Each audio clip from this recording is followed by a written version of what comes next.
पिछले भाग में आपने देखा एक आत्मा जो भूत नहीं थी और एक राजा जो डर से अनजान था। एक तपस्वी, एक राजकन्या और एक पाप। उस पाप ने जन्म दिया एक भयानक श्राप को और वही श्राप बना बेताल। पर कहानी यहीं खत्म नहीं होती। इस श्राप को तोड़ने के लिए भाग्य ने भेजा एक राजा।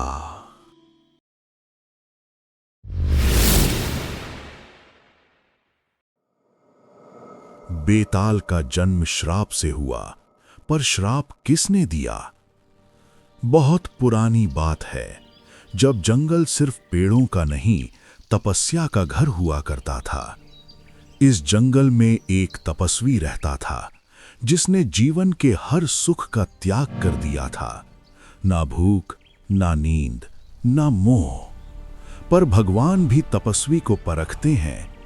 एक दिन उस जंगल के पास से एक राजकन्या गुजरी, सुंदर, कोमल, पर अपनी मर्यादा में बंधी हुई।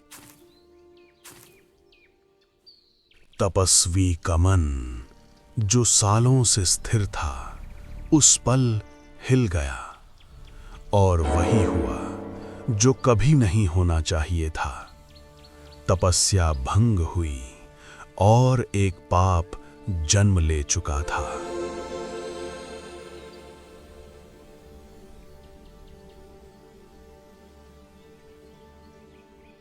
जिस पल धर्म टूटा, उस पल देवता जाग उठे। आकाश गरजा, बिजली गिरी और देवता का क्रोध प्रकट हुआ। पाप को दंड मिलेगा।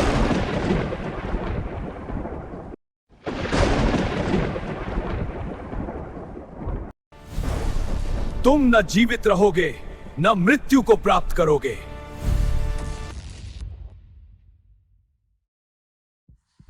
मैं मारा नहीं था राजा, मुझे जीने नहीं दिया गया। जिंदा होते हुए बंधा गया, पेड़ पर लटकाया गया।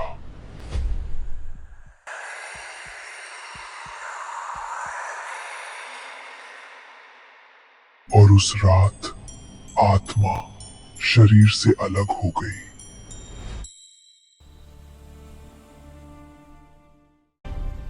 अगर तू श्रापित है तो सच बोलने से क्यों डरता है? सच हर किसी के लिए नहीं होता राजा।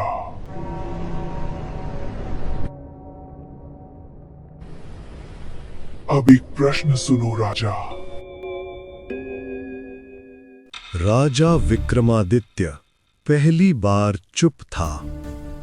अगर मैं बोलूं तो क्या होगा? मैं सिर्फ भूत नहीं राजा, मैं तुम्हारी परीक्षा हूं। पर याद रखना, मेरी हर कहानी का एक नियम है। राजा विक्रम, तुम भी बाकी सब जैसे हो।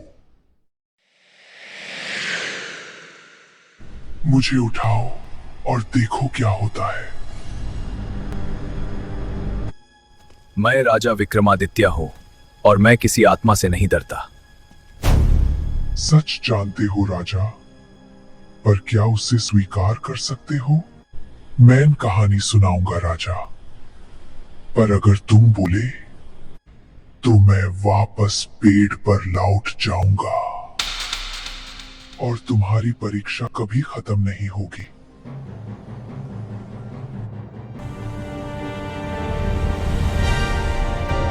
यहीं से शुरू होता है कहानियों का खेल। बेताल ने शुरू की अपनी पहली पहेली।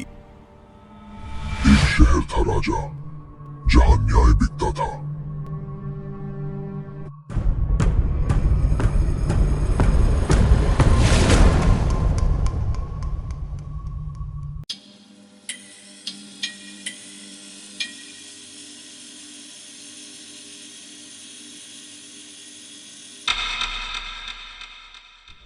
एक चोर को सजा मिली और सच्चा दोषी छूट गया।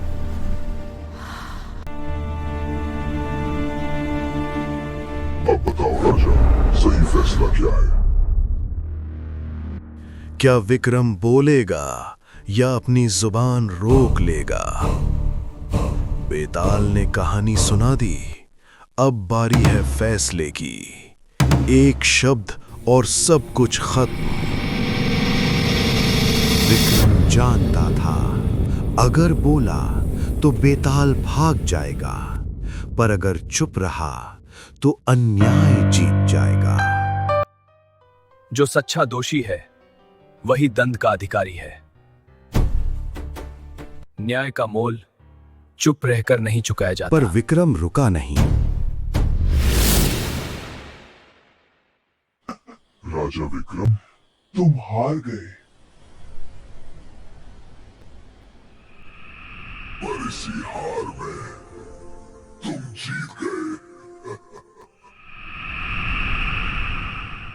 विक्रम बोल चुका था और बेताल फिर से पेड़ पर लौट गया। जब तक धर्म है मैं तुम्हें उठाता रहूंगा। राजा, क्या तुम भी बाकी सबकी तरह डर के भाग जाओगे? मैं राजा विक्रमादित्य हूं और मैं किसी आत्मा से नहीं डरता। सवाल ये नहीं था बेताल किससे बंधेगा, सवाल ये था कौन उस श्राप को संभाल पाएगा। मैं राजा हूं, डर से भागना मेरे धर्म के खिलाफ है। बेताल ने विक्रम को इसलिए चुना क्योंकि विक्रम डरता नहीं था।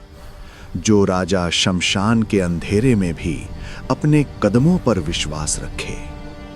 विक्रम न्यायप्रिय था। सच देखकर चुप रहना उसके लिए पाप था।